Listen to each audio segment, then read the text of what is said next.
Hello viewers, నేను మీ దివసద్రమేల లంకేష్ని మారుతాను. ప్రస్తుతం ఈ వీడియోలో రేపటి వాతావరణ పరిస్థితితో పాటు మనకి రానున్న రోజుల్లో అంటే వాతావరణ పరిస్థితులు ఏ విధంగా నమోదవుతాయి, అధిక పీడనం, అల్పపీడనం, వాయుగుండం, తుఫాన్ అంటే ఏమిటి అన్న దాని గురించి కూడా ఒకసారి వివరంగా వీడియోలో అందిస్తాను.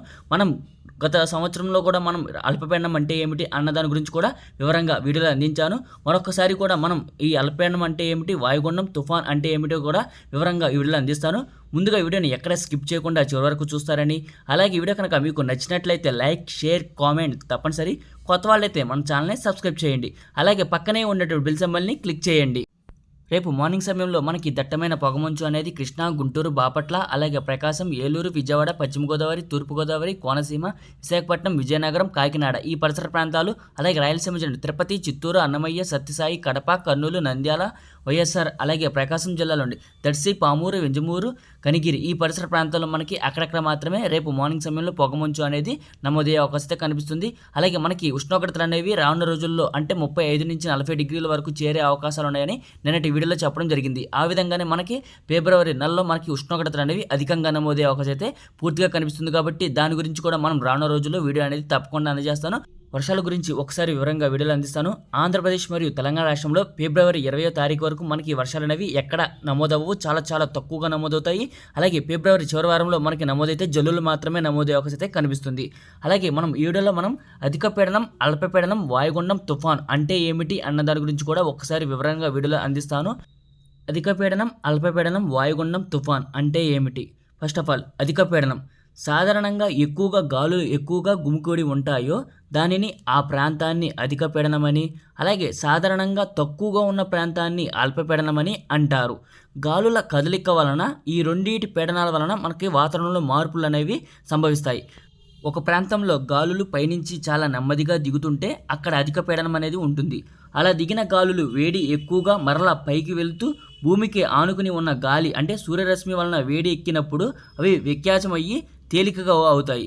అలా తేలికగా ఉన్నప్పుడు ప్రత్యాసం అయ్యే అవకాశం అయితే కనిపిస్తుంది. వేడిగాళ్ళు పైకి వెళ్తుండగా ఆ ప్రాంతాన్ని అల్పపీడనం అనేది ఏర్పడుతుంది. ఆ ప్రాంతంలో ఉన్న గాలులు చాలా వేగంగా కదులుతాయి. అలాగే సుడిగుండాల వలన గాలి కదలిక వలన అలాగే పెద్ద మేఘాలుగా ఏర్పడతాయి. ఈ మేఘాలు ఏర్పడినప్పుడు మనకి వచ్చేదే వర్షం. సింపుల్గా చెప్పాలంటే మనకి అల్పపీడనం, అలాగే ఎక్కడైతే ఎక్కువ గాళ్ళు ఉంటాయో దాన్ని అధిక పీడనం అని, ఎక్కడైతే తక్కువ గాళ్ళు ఉంటాయో మనకి అల్పపీడనం అని అంటారు. వేడిగాళ్ళు, చల్లగాళ్ళు. వేడిగాల్లో తేమ శాతం అనేది తక్కువగా ఉంటుంది, చల్లగాల్లో తేమ శాతం అనేది ఎక్కువగా ఉంటుంది. ఎప్పుడైతే వేడిగాళ్ళు పైకి లేస్తాయో వాటి వెంబడి చల్లగాళ్ళు అనేవి చేరతాయి. వచ్చే క్రమంలో గాలి వేగం అనేది పెరుగుతుంది కాబట్టి అన్ని గాలులు వచ్చి చేరతాయి. అప్పుడు పైకి వెళ్ళిన వేడిగాళ్ళు కూడా చల్లబడతాయి. చల్లబడిన వేడిగాళ్ళు మేఘాల రూపంలో మనకి వర్షం అనేది కురుస్తుంది. ఋతుపవనాలు అంటే ఏమిటి?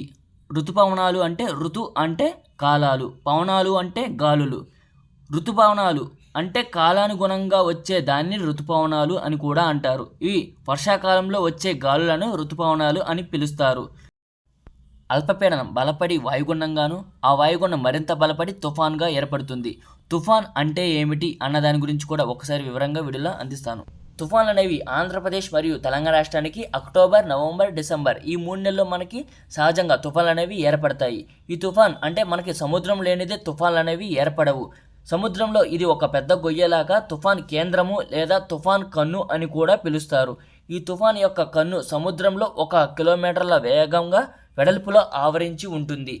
తుఫాన్లు అవి ఏర్పడినప్పుడు మనకి గాలులు అనేవి తీవ్రత అనేది ఎక్కువగా నమోదవుతుంది.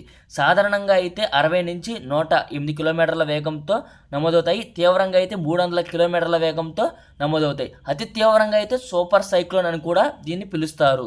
పైన చూస్తున్న వీడియోలో ఆ ప్రాంతంలో ఉన్న గాలులు చాలా వేగంగా కదులుతున్నాయి కాబట్టి సుడిగుండాల వలన గాలుల కదలిక అంటే పెద్ద మేఘాలు, దట్టమైన మేఘాలు ఏర్పడి ఆ మేఘాల రూపంలో మనకి వర్షాలు అనేవి నమోదవుతున్నాయి.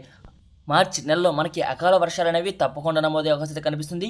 మార్నింగ్ నుంచి మధ్యాహ్నం వరకు ఎండల తీవ్రత అనేది నమోదవుతుంది. మధ్యాహ్నం లేదా సాయంకాలం సమయంలో ఒక్కసారిగా వాతావరణం మారి మనకి ఉరుములు, మెరుపులు, పిడుగులతో నమోదయ్యే అవకాశం అయితే మార్చి నుంచి మనకి డిసెంబర్ నెలాఖరు వరకు మనకి వర్షాలు అనేవి రేపటి వీడియోలో ఉరుములు, మెరుపులు, పిడుగులు అంటే ఏమిటి, అవి ఎలా ఏర్పడతాయి అన్న దాని గురించి కూడా వివరంగా వీడియోలో అందిస్తాను. ముందుగా వీడియో కనుక మీకు నచ్చినట్లయితే లైక్, షేర్, కామెంట్ తప్పనిసరి. కొత్త వాళ్ళైతే దివిసీమ వెదర్మ్యాన్ లంకేష్ ఛానల్ని సబ్స్క్రైబ్ చేయండి. అలాగే పక్కనే ఉన్న బెల్ సింబల్ని క్లిక్ చేయండి. నా వీడియోస్ మీకు అందుతాయి. Thanks for watching this video.